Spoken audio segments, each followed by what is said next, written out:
Welcome to the Mesonet Weather Report. I'm Wes Lee. Handling Oklahoma summers is often unpleasant, and this year it has been downright brutal. Since temperatures went above the long-term average on June 10th, they have pretty much stayed there, with most days averaging 8 to 10 degrees above what is expected this time of year. And after this welcomed but short cool down this weekend, temperatures are expected to climb back into the hundreds next week. For cattle producers, obtaining adequate hay has become a major focus. For certain producers, especially in the Southwest, obtaining adequate water supplies for livestock has become an even greater issue.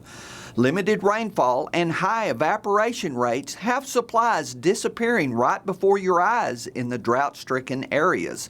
On Tuesday, you can see the pan evaporation rates from the Mesonet website. Pan evaporation is slightly different than lake evaporation rates, but it is close enough for ag estimations. You can see the average of these sites from west to east is about a half an inch a day. This equates to about 14,000 gallons a day lost on a 1-acre pond, and that doesn't include leakage or water consumed by animals. You must keep a close eye on water supplies in your grazing areas until rains and runoff resume. Now here's Gary showing just how dry it has been this summer. Thanks, Wes, and good morning, everyone. And dry it is indeed. Before this weekend and hopefully the relief we saw, we did have a major ramp up of drought across the state on the Drought Monitor map. Let's get right to it. Well, you can see the unfortunate news yourself, all but a little tiny sliver of far east central Oklahoma where they did get 5 to 6 inches of rain, all under drought. A lot of that is the extreme drought.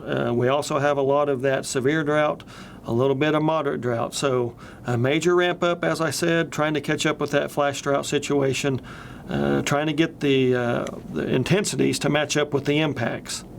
And we can see exactly when it began, of course, June 11th through July 27th, that 46-day period. We have a lot of the state that's had less than an inch of rainfall. In fact, we've had a lot of the state that's had less than a half inch of rainfall.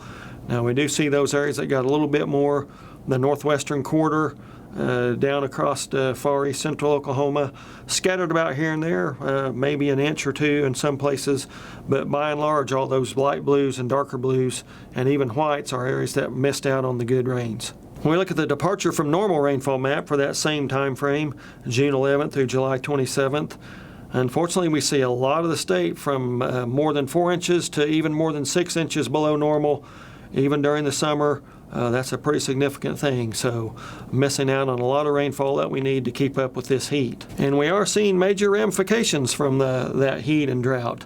So the pasture and range conditions from the USDA for the week ending July 24th show 45% of the state in poor to very poor, those pasture and range conditions, and that's up from 40% from a year ago. So only 5% was in that condition a year ago, so not very good this year. And the topsoil moisture, percent short to very short, has exploded over the last month. Just about a month ago, it was at 37% of the state at short to very short, and now it's at 82%. So just a massive increase as we go along.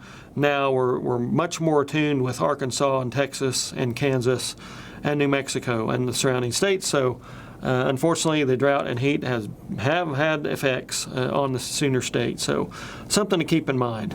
So we got a little bit of relief. We definitely need a lot more, especially across certain parts of the state. So let's hope for that as we go forward. Otherwise, we're just going to have to keep our eye on this drought and see where it goes. That's it for this time. We'll see you next time on the Mesonet Weather Report.